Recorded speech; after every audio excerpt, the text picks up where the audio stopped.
Saudara, seorang remaja di kota Kendari, Sulawesi Tenggara jadi korban peluru nyasar. Korban terkena peluru nyasar saat sedang tidur di kamarnya.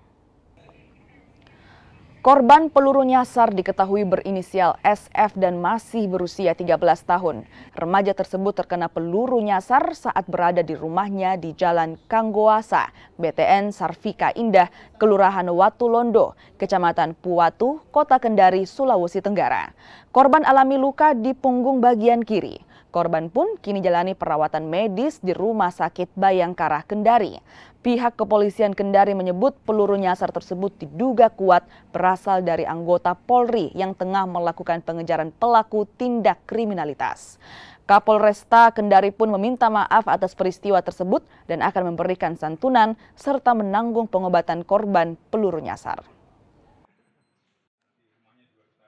Kita bangun jam 4:30. Pas bangun itu duduk di dapur. Saya temani mamanya lagi kerja di dapur. Iya. Habis itu saya sandar di lemari kaca. Saya kira itu lemari kaca, saya sandar ada picture. Halo. Habis itu pas ada picture, saya dengar suara kayak picture itu lemari. Saya dengar nih itu gimana kan sudah menangis di kamar.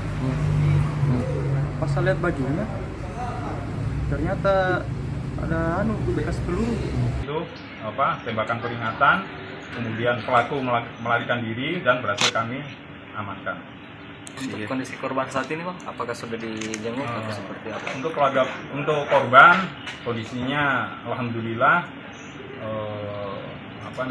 sudah dilaksanakan pengobatan dan alhamdulillah karena ini jaraknya cukup jauh, sekitar 1,2 kilo dari TKP, bahwa Bapak Kapolda Sutra akan menanggung semua biaya, termasuk akan memberikan santunan sekaligus akan memberikan biaya atau memperbaiki biaya atas kerusakan dari senjata tersebut, yaitu atapnya bocor.